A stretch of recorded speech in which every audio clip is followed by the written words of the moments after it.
안녕하세요. 조은찬 전도사입니다. 오늘 함께 보실 큐티 본문 말씀은 요한복음 18장 1절에서 11절까지의 말씀입니다. 제가 읽어드리겠습니다. 예수께서 이 말씀을 하시고 제자들과 함께 기드론 시내 건너편으로 나가시니 그곳에 동산이 있는데 제자들과 함께 들어가시니라. 그곳은 가끔 예수께서 제자들과 모이시는 곳이므로 예수를 파는 유다도 그곳을 알더라. 유다가 군대와 대제사장들과 바리새인들에게서 얻은 아랫사람들을 데리고 등과 횃불과 무기를 가지고 그리로 오는지라. 예수께서 그 당할 일을 다 아시고 나아가 이르시되 너희가 누구를 찾느냐? 대답하되 나사렛 예수라 하거늘 이르시되 내가 그니라 하시니라. 그를 파는 유다도 그들과 함께 섰더라. 예수께서 그들에게 내가 그니라 하실 때에 그들이 물러가서 땅에 엎드러지는지라. 이에 다시 누구를 찾느냐고 물으신대 그들이 말하되 나사렛 예수라 하거늘 예수께서 대답하시되 너희에게 내가 그니라 하였으니 나를 찾거든 이 사람들이 가는 것은 용납하라 하시니 이는 아버지께서 내게 주신 자 중에서 하나도 잃지 아니하였사옵나이다 하신 말씀을 응하게 하려 함이로라. 이에 시몬 베드로가 칼을 가졌는데 그것을 빼어 대제사장의 종을 쳐서 오른편 귀를 베어버리니 그 종의 이름은 말고라. 예수께서 베드로더러 이르시되 칼을 칼집에 꽂으라.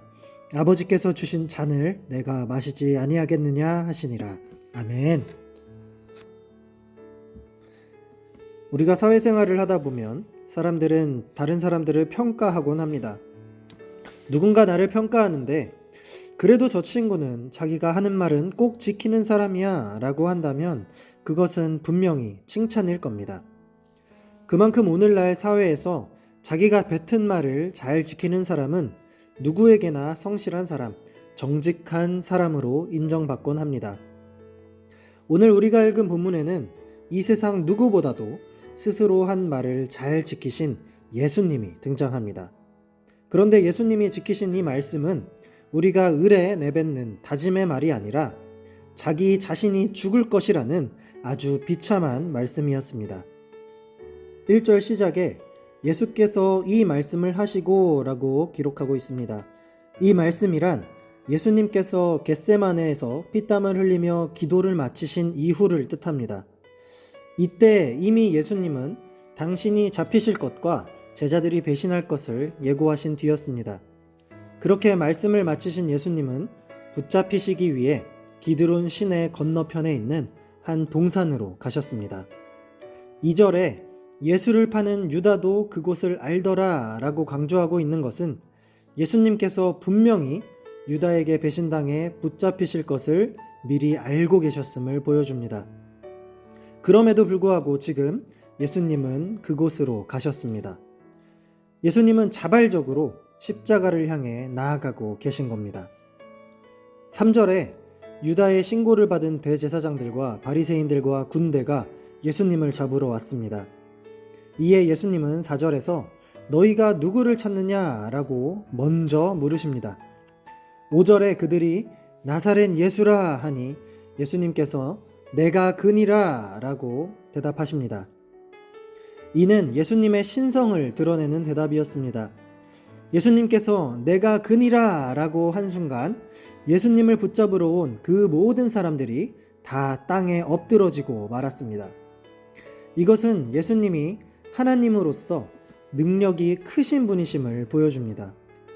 그런 예수님께서 7절에 엎드려져 당황한 그들을 향해 다시 누구를 찾느냐라고 물으셨고 그들은 다시 나사렛 예수라 라고 대답했습니다.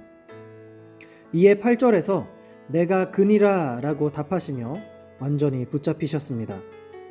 하나님이신 이 예수님께서 자발적으로 당신의 권세를 내려놓으시고 잡히시는 모습을 우리는 지금 보고 있습니다. 그렇게 순순히 붙잡힌 예수님은 제자들을 붙잡지 말고 그냥 보내라 라고 하십니다. 그 이유를 9절은 아버지께서 내게 주신 자 중에 하나도 잃지 아니하였사옵나이다 하신 말씀을 응하게 하려 함이라고 증거합니다. 이 말씀은 예수님이 요한복음 6장 39절에서 내게 주신 자 중에 내가 하나도 잃어버리지 아니하겠다라고 하신 말씀과 10장 28절에서 그들을 내 손에서 빼앗을 수 없느니라 라고 하신 말씀을 성취하시고 이루시는 장면입니다. 예수님은 이미 구약의 많은 예언들의 말씀을 이루러 오신 분이시라고 수없이 증거하셨죠.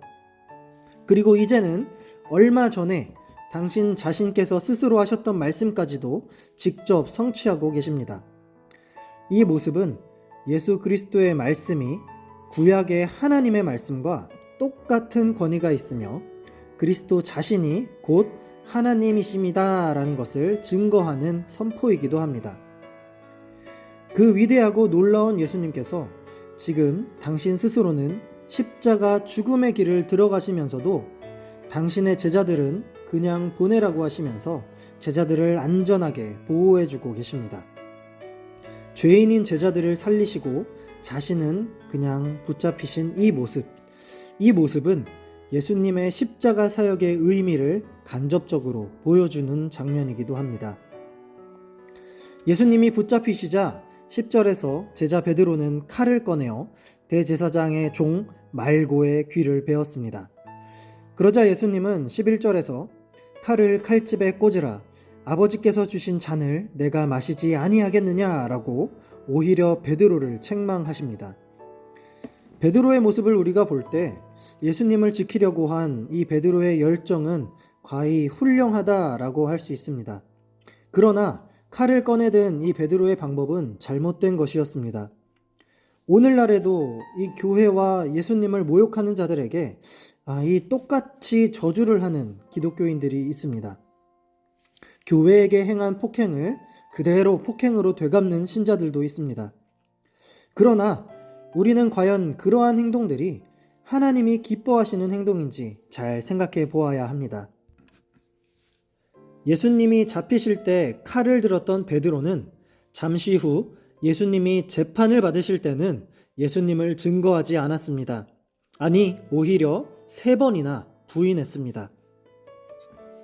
하지만 예수 그리스도는 그렇지 않았습니다.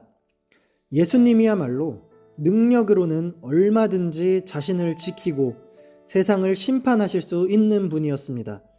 그러나 예수님은 오직 하나님 아버지께서 맡기신 일에만 순종하셨습니다. 아버지의 뜻에 따라 인간의 몸으로 이 땅에 오셨고 묵묵히 아버지께서 주시는 고난의 잔을 마시는 길을 선택하셨습니다. 세상은 이해 못하고 오히려 그분을 조롱하고 핍박하고 십자가에 매달았지만 예수 그리스도는 어떠한 핑계나 변명도 되지 않고 자발적으로 순종하심으로 붙잡히셨고 고난받으셨고 죽으셨습니다. 오직 하나님 아버지의 뜻에 따라 우리를 구원하시기 위해서 말입니다. 우리는 지난 2년이 넘도록 코로나 시대에서 세상으로부터 많은 미움을 받아왔습니다. 그 이유는 별다른 것 없었습니다. 예배를 드린다고 질병 전파자라며 온갖 멸시를 당했습니다. 그럴 때마다 저는 안타까웠습니다. 괴로웠습니다. 화도 났습니다. 여러분들도 아마 제 감정과 비슷했으리라 생각합니다. 그러나 여러분, 저는 그러한 감정들은 잠시 내려놓고 우리가 예수님을 떠올려 보기를 원합니다. 우리 예수님께서는 이보다 더 끔찍하고 괴로운 고난과 핍박을 아무런 이유 없이 당하셨습니다. 그럼에도 그분은 묵묵히 그 고난을 감당하셨습니다. 오히려 그 아픔을 다 아시고도 자발적으로 그 길을 걸어가셨습니다. 왜냐하면 그것이 하나님 아버지께서 주시는 잔이었기 때문입니다. 세상이 더 악해질수록 우리에게 닥쳐오는 고난은 앞으로 더더욱 심해질 것입니다.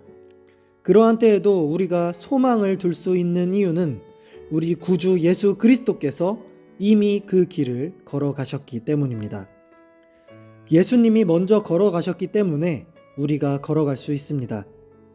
그분의 발자국이 선명히 찍혀 있기에 우리가 그 길을 따라갈 수 있습니다. 그분이 우리와 함께 하시기에 끝까지 걸어갈 수 있습니다. 사랑하는 영신의 성도 여러분, 오늘부터 우리는 고난주간을 시작합니다. 이 기간만이라도 우리 영신교회가 예수님의 고난을 깊이 묵상하길 원합니다. 오히려 하나님 아버지의 뜻을 위해 우리를 구원하시기 위해 말할 수 없는 고난의 길을 걸어가신 예수님을 생각하며 그분의 은혜에 우리가 동참하길 원합니다. 그리할 때 우리와 함께 하시는 예수님은 반드시 우리를 세상의 고난 속에서 건져내시고 우리에게 참 자유를 허락해 주실 것입니다. 오늘 말씀을 꼭 기억하시고 한 주간 예수님의 고난을 깊이 묵상하시며 우리에게 주시는 놀라운 은혜를 풍성히 누리시는 여러분들 되시기를 간절히 소망합니다. 이 시간 함께 기도할 텐데요. 특별히 오늘부터 금요일까지 5일간 고난주간 특별부흥회가 저녁 8시에 진행됩니다. 영신의 가족들이 예수님의 고난과 사랑을 기억하는 이 은혜의 시간에 많이 참여할 수 있도록 기도해 주시기 바랍니다. 그리고 말씀을 준비하는 5분의 강사 목사님의 입술을 통해 풍성한 은혜가 넘치게 해달라고 함께 기도하겠습니다. 마지막으로 고난주간 한 끼 금식 운동을 진행하고 있는데요. 우리가 이 금식을 통해 예수님의 고난을 기억함과 동시에 또 우크라이나 난민을 위한 모금 운동에도 우리의 정성을 다 함께 모을 수 있도록 함께 기도해 주시기 바랍니다.